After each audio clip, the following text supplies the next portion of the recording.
itu indah Islam itu. Itulah Islam. Islam itu bukan agama. Bila kita meletakkan Islam itu agama, maka kita akan mengkafirkan orang lain. Alhamdulillah Kang Heri, assalamualaikum. Kang Heru ini disambut Kang Heri. Waalaikumsalam warahmatullahi wabarakatuh. Alhamdulillah. Kang Heri dari mana? Saya dari Jakarta, Pak Ustadz. Alhamdulillahirrahmanirrahim. Saya dari Langkat, Sumatera Utara, Kang Mas. Ini ada pertanyaan dari sahabat-sahabat di bawah ini. Apa yang dimaksud manusia yang menjadi Tuhan? Terima kasih. Yang dimaksud manusia menjadi Tuhan yang selama ini menganggap Tuhannya, yang selama ini menganggap Allah gaib. Yang wujud masih manusianya, maka manusianya merasa menjadi pencipta apapun yang diperbuatnya. Duduk seolah-olah manusianya yang bisa menciptakan duduk, berdiri, makan, bekerja, naik motor, ke sawah, bekerja, dan semuanya masih dicipta-ciptakan oleh manusianya. Itulah manusia yang menjadi Tuhan. Kenapa? Karena yang wujud masih manusianya, Allahnya gaib. Maka dari itu, qalbun kafirin baitun nas, hatinya orang-orang kafir menurut Allah loh ya, ketika di dalam hatinya masih ada wujud manusianya, ketika di kolbunya masih dikuasai manusianya. Tapi qalbun mukminin baitullah, hatinya orang-orang yang beriman, hatinya orang-orang yang mukmin di sisi Allah, maka ketika di dalam baitnya, di dalam hatinya yang ada hanyalah la ilaha illallah. Itulah jawabannya Kang Mas. Semoga bisa dipahami. Ayo lanjut Kang Mas, Kang Heri dan Kang Heru.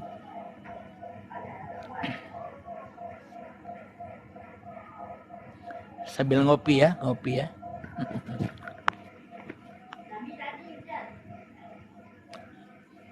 Ayo Kang Heri, silakan dari Jakarta. Apa yang mau ditambahkan? Oh, menyimak aja Mas Nar. Alhamdulillah. Jadi memang manusia selama ini jadi Tuhan tanpa disadarinya. Seolah-olah Allah yang berkuasa, tapi mana buktinya? Yang berkuasa di dalam diri kita hanya diri kita. Kita tak bisa membuktikan bahwa Allah berkuasa atas manusia ketika manusianya masih ada. Tapi kita bisa membuktikan bahwa Allah berkuasa atas diri manusia kita bila kita sudah kembali ke alam lillah. Kita sudah bila kita menyadari bahwa kita ini hanyalah makhluk. Makhluk itu tak bisa mencipta apa-apa. Makhluk itu diam saja. Makhluk itu tak bisa duduk. Makhluk itu tak bisa bicara. Makhluk itu tak bisa melihat. Makhluk itu tak bisa mendengar. Makhluk itu tak bisa sholat. Makhluk itu tak bisa sholawatan. Makhluk itu tak bisa naik kendaraan dan sebagainya. Itulah makhluk. Maka sadarilah kemakhlukanmu, maka akan nyata Tuhan bagimu di hatimu. Man arafa nafsahu faqad arafa rabbahu. Itulah kita selama ini yang tidak menyadari bahwa kita selama ini menjadi Tuhan-Tuhan di dalam dada kita sendiri-sendiri. Silakan Kang Mas.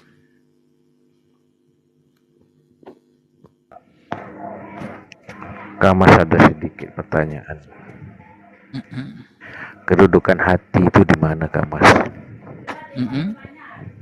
Sudah? Kedudukannya hati itu di mana Kang Mas? Kedudukan hati sudah? Silakan. Jawabannya simpel saja, hati, nyawa, jiwa, roh. Ini 4. Dulur papat, 5 pancerin ning urip. Jadi adanya kata atau nama hati, adanya kata atau nama jiwa, nyawa, roh, itu bila tak ada uripe Allah, ya ndak ada kata-kata 4 ini.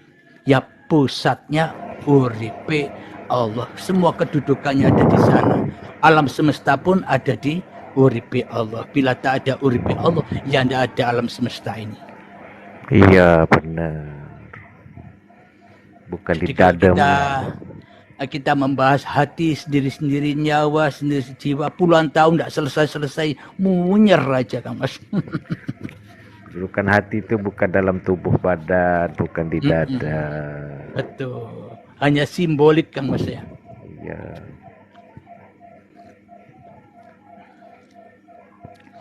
Contoh begini. Sebenarnya gunung itu sebenarnya bukan gunung, tapi gunung itu simbolik dari kita.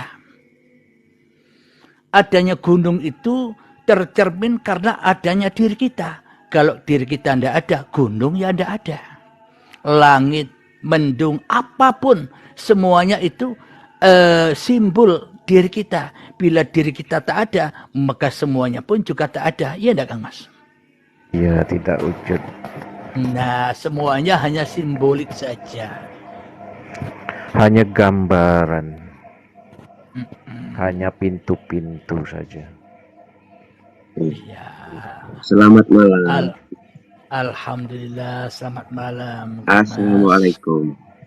Waalaikumsalam. Dari mana gerangan Kang Mas? Saya dari Malaysia. Dari Malaysia. Ya.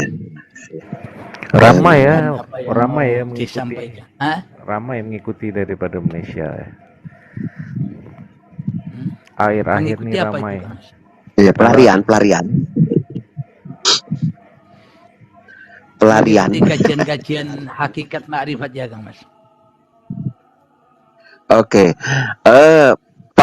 Pak Ustadz, ini saya ada sedikit bertanya atau mensahihkan pendapat saya tentang galie kangkung, susue angin, satu lagi lupa. Ada tiga, tapi yang lo galie atau sarepan, hiasan. Nah, galie kangkung, galie kangkung, golek ono susue angin.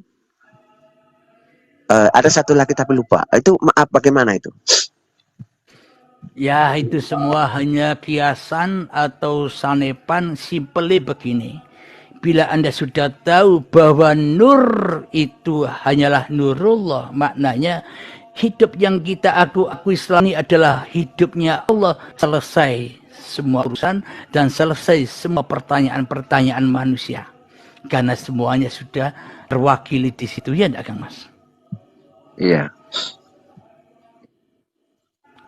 Karena hidup yang selama ini kita akui sebagai hidup kita, maka banyak kiasan dan simbol-simbol yang membelenggu, yang menjerat diri kita agar kita tidak bisa pulang kepada Sang Pencipta. Lanjut Kang Mas. Oh iya.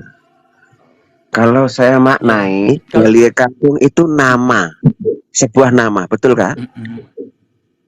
Betul atau salah? Sebuah. Lanjut. Iya. Galie kangkung itu sebuah nama. Ada, tapi wujudnya tidak ada. Tapi ada. Apa betul kan?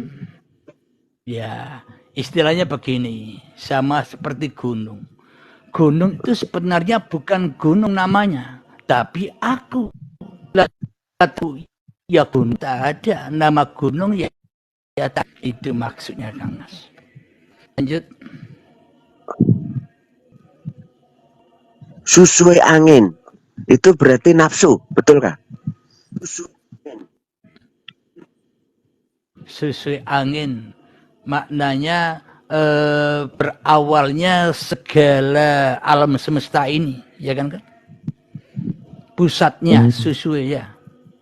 Iya. Jadi segala keinginan, maksudnya iya, nafsu, keinginan. Betul kah? Segala keinginan, segala rasa tergantung Kang Mas. Di dalam hatinya manusia siapa yang jadi pemimpinnya. Bila yang jadi pemimpinnya masih manusianya, ya itulah nafsu itu. Meskipun kelihatannya perbuatan baik, bila yang jadi pemimpin masih manusianya, ya nafsu. Kenapa? Karena manusia selalu mengotori itu semua dengan pengakuan-pengakuannya. Iya enggak, Kang Mas? Oh, iya.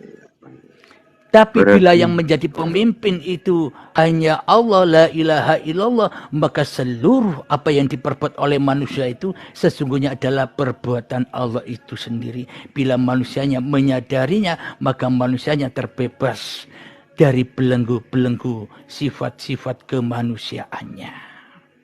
Monggo.